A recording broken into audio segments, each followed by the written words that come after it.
Hello, my lovely student. This is Mansi. Welcome back to the channel. How are you all? I am very much sure कि आप लोगों ने अपने half yearly exams की preparation काफ़ी हद तक कर ली होगी, लेकिन अब आ रहा है कहानी में एक ट्विस्ट।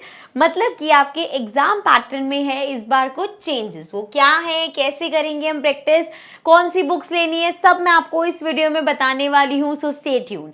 स्टार्ट करते हैं। सबसे पहले तो जी सीबीएसई ने काफ़ी सारे सर्कुलर्स निकाले हैं एंड वो कह रहे हैं भैया कंपेटेंसी बेस्ड एजुकेशन को हमें अच्छे से करना है प्रमोट, और इसी तरीके की आपके एग्जाम के पैटर्न होने वाले। इसका मतलब क्या है? इसका मतलब ये है कि आप कुछ भी आप पढ़ रहे हो तो उसके कंसेप्ट्स आपको क्लियर होने चाहिए, क्योंकि क्वेश्चन सिर्फ जो पुराना पैटर्न है उसकी तरह नहीं आएंगे। अब आपके पास मल्टीपल चॉइस क्वेश्चन भी आएंगे, केस बेस्ड क्वेश्चन आएंगे, real life situation based question आएंगे। सो इस तरीके के क्वेश्चन आएंगे कि वो आपकी कितने कंसेप्ट्स की नॉलेज है इसको जज कर सकें। ठीक है। सो अब जी उन्होंने, ये हमारे जो सीबीएसई कंट्रोलर है, इन्होंने अपने इंटरव्यू में कहा था कि 2023 से ये सब स्टार्ट करना है एंड नेक्स्ट ईयर 2023 है, मतलब आपके जो फाइनल एग्जाम है वो ऑफ कोर्स 2023 में होंगे। सो अप टू 40% जो है क्लास 9th और 10th में ये कंपेटेंसी बेस्ड क्वेश्चन, ये शिफ्ट हमें देखने को मिलने वाला है। ठीक है जी। अब इसी तरीके के एजम्पशंस यही है कि आपके हाफ ईयरली एग्जाम्स भी इसी तरीके के होंगे। अभी तक सैम्पल पेपर्स नहीं आए हैं। एक बार जब सैम्पल पेपर्स आउट हो जाएंगे सीबीएसई की वेबसाइट पे तो हमें और अच्छे से 100% क्लैरिटी मिल जाएगी कि किस तरीके का एग्जाम पैटर्न होने वाला है। अब हमें यहाँ पे है व्हाट मैटर्स नाउ। अब क्या चीज है जो सबसे ज्यादा मैटर करेगी? Structure of study. आपका स्टडी का जो स्ट्रक्चर है वो चेंज होगा। मतलब कि अभी रट्टाफिकेशन वाली चीजें नहीं चलेंगी, एनसीईआरटी के बैक क्वेश्चंस कर लिए, साइंस में इनफ है, ऐसा नहीं होगा। जो भी पढ़ रहे हो उसका कंसेप्ट आपको क्लियर होना चाहिए, ताकि कितना घुमा के क्वेश्चन कैसे भी दे दे, कैसे भी क्वेश्चन प्रेजेंट कर दे, आप उसको आंसर कर सको। ठीक है जी। Then correct pattern practice. अब प्रैक्टिस तो हमें करनी है, लेकिन करेक्ट पैटर्न में प्रैक्टिस करनी है। ऐसा नहीं कि देखो जो चैप्टर्स आप प्रिपेयर कर लिए उसकी तो अब रिवीजन ही होगी, लेकिन जिन चैप्टर्स को आप स्टार्ट कर रहे हो तो हम उन्हें पढ़ेंगे ही इस तरीके से, साथ साथ उसके केस स्टडी देखते हुए चलेंगे, रियल लाइफ एग्जाम्पल से पढ़ने की कोशिश करेंगे, ताकि कंसेप्ट आपको पूरे आपके माइंड में सेट हो जाए एंड देन किस तरह का भी क्वेश्चन आए आप उसको अटेम्प्ट कर सको। Then mindset for smart preparation. मतलब अब जो पढ़ाई होगी that will be your smart preparation की जाएगी। ठीक है। उस तरीके से हम अपने माइंड को डेवलप करेंगे। अब now what will be the structure. So देखो जी, सबसे पहले तो आपको 100% प्रैक्टिस नहीं देना। वैसे तो मैथ्स में हमेशा ही बोलती हूँ कि प्रैक्टिस सबसे ज्यादा होती है, बट अब हर सब्जेक्ट में हमें प्रैक्टिस की रिक्वायरमेंट है। किसी भी सब्जेक्ट को हम लाइटली नहीं लेंगे कि ये तो चलो एग्जाम से 2 दिन पहले कर लेंगे। अब हमें ऐसा नहीं करना। हमें हर सब्जेक्ट को पूरा उसका टाइम देना है और अच्छे से समझना है, ताकि जो पढ़ रहे हो वो आपके दिमाग में अच्छे से फिट हो जाए। ठीक है। 5 to 7 hours self study. Self study बहुत ज़्यादा इस बार ज़रूरी होने वाली है।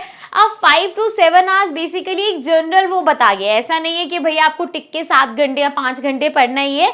आप इंडिविजुअली देखोगे आप कितना पढ़ सकते हो। अगर मान लो आप 4 घंटे में काफ़ी कुछ कवर कर लेते हो तो जरूरी नहीं है कि मेरे को ज़बरदस्ती 6 घंटे बैठना है, या अगर आपको ज़्यादा टाइम लगता है पढ़ने का तो वो आप कर सकते हो। और 5-7 घंटे का मतलब ये नहीं कि ब्रेक्स लेना है, ऐसा कुछ नहीं करना है। अपने आप को देखना है आपको कि माइंड सबसे ज़्यादा तेज़ मेरा कैसे चलता है, उस हिसाब से बैलेंस बनाते हुए पढ़ना है। इसी तरीके से यहाँ मैंने मेंशन किया है मैथ्स और साइंस में आपको कम से कम रिवीजन में हर चैप्टर को 1 घंटा देना है। सोशल साइंस, इंग्लिश वगैरह में 3 घंटे पर चैप्टर प्रैक्टिस करनी है हमें। तो जी यहाँ पे बात ये है, अगेन ये भी जनरल वे में आपको बोलूंगी, क्योंकि कुछ बच्चे हैं जिसका हो सकता है मैथ्स वीक हो, नहीं हो भैया 1 घंटे में एक चैप्टर रिवाइज, तो हम ज़्यादा टाइम भी ले सकते हैं। किसी का इंग्लिश साइंस फटाफट हो जाता हो तो हम कम टाइम भी ले सकते हैं। ठीक है। तो इट्स अप टू यू, आपको देखना है आपके लिए क्या बेस्ट है, कितना टाइम देना है। बट ये सेल्फ स्टडी और प्रैक्टिस तो आप करनी ही है, आपको आदत डालनी है इस चीज़ की। Then chapter wise practice is must. Of course chapter wise आपको उसकी प्रैक्टिस करना बहुत ज़रूरी है, बिकॉज हर चैप्टर में बहुत सारे कंटेंट्स, काफ़ी सारे कॉन्टेक्स्ट आते हैं, जो सब क्लियर होना, वो सब कंसेप्ट दिमाग में सेट होना ज़रूरी है। तो चैप्टर वाइज हम प्रैक्टिस करते हुए चलना है हमें। ऑल्सो अभी हाफ ईयरली एग्जाम से पहले अगर सैम्पल पेपर्स नहीं आते तो हमें इस तरीके से अपने आप को प्रिपेयर करके चलना ही है। देन है एटलीस्ट 50 क्वेश्चंस पर चैप्टर। सो हर चैप्टर में से कम 50 क्वेश्चन तो ऐसे ले लो जो आप MCQ, very short answers, long answer, case study वाले क्वेश्चंस करके जाओगे, ठीक है जी।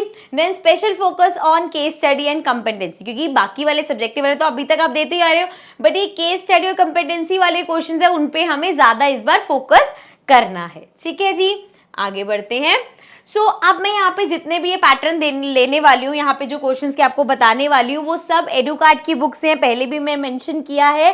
These are really good books, I have gone through them. इसमें आपको जितने ही कंपेटेंसी टाइप के क्वेश्चंस हैं सब इसमें मिलने वाले हैं, चैप्टर वाइज नोट्स इतने अच्छे मिलने वाले हैं, एंड ऑल्सो चैप्टर में आपको वो सब चीजें मिलेंगी रियल लाइफ एग्जाम्पल से रिलेट किया हुआ, मतलब आप पढ़ोगे ही उसी पैटर्न में तो आपको और ज्यादा इजी लगेगा, ठीक है। तो ये सब मैं यहाँ पे जितने भी एग्जांपल दूंगी सब मैंने इसी बुक्स में से लिए हैं। जैसे कि पहला हमारा टाइप है एमसीक्यू तो सबको पता है, मल्टीपल चॉइस क्वेश्चन। इसमें आपको एक क्वेश्चन दे दिया जाएगा, मतलब एक यहाँ पे छोटा सा आपको बता दिया कि बच्चे 9th क्लास के बच्चे इनको बस में लेके जा रहे हैं एंड सबको एक एक चिट उठानी है। सो क्वेश्चन क्या पूछा है, Rajumal picked a chit on which under root a is mentioned, so what value of a can make it an irrational number। so उसकी चिट में आया अंडर रूट a, अब इस a की क्या वैल्यू की ये नंबर इरेशनल बन जाए।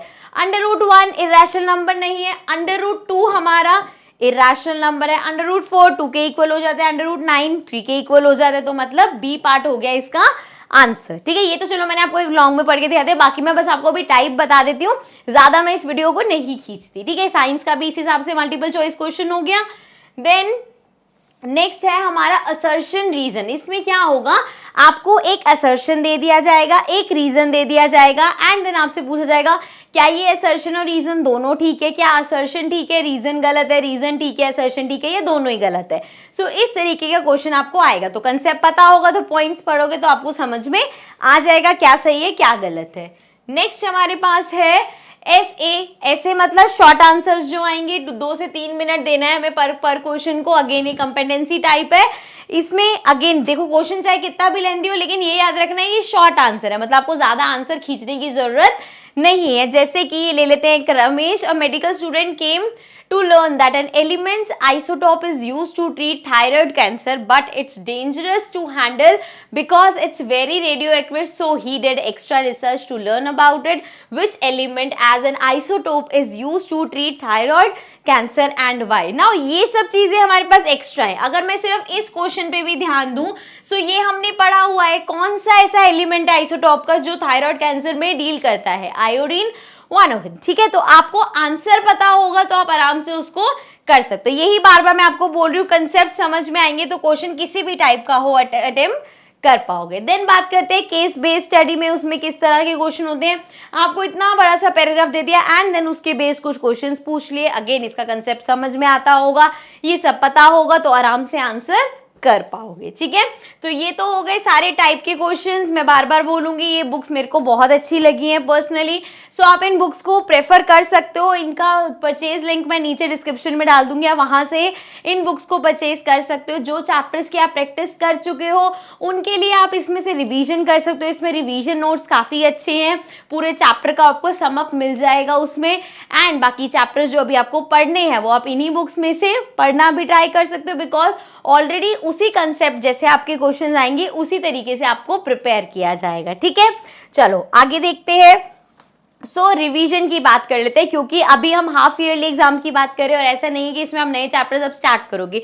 कुछ बच्चे काफी सारे चैप्टर प्रिपेयर भी कर चुके होंगे, तो हम ही देखना है हम उसको रिवाइज कैसे करेंगे ताकि इन टाइप के क्वेश्चंस को भी हैंडल कर सके। तो जी पहली बात तो 25% ऑब्जेक्टिव एंड 75% सब्जेक्टिव। 75% तो जैसा अभी चलता था वैसा चलता रहेगा, 25% आपका ऑब्जेक्टिव हो जाएगा, जिसमें ये एमसीक्यू और ये जितनी भी चीजें अभी हमने कंपेटेंसी के क्वेश्चन डिस्कस किए वो आ जाएंगे। Now save time by skimming all important points. तो जो इंपॉर्टेंट, मैं अगेन एडुकार्ड की बुक्स को मैं मेंशन करूंगी, उसमें मैंने आपको बताया रिवीजन पॉइंट्स काफी अच्छे, मतलब पूरे चैप्टर को निचोड़ के कुछ पॉइंट्स में आपको दे दिया है, ताकि अगर आपने चैप्टर पूरा पढ़ चुके हो समझ चुके हो तो उन रिवीजन पॉइंट्स की हेल्प से आपका पूरा रिवीजन उस चैप्टर का हो जाएगा, ठीक है।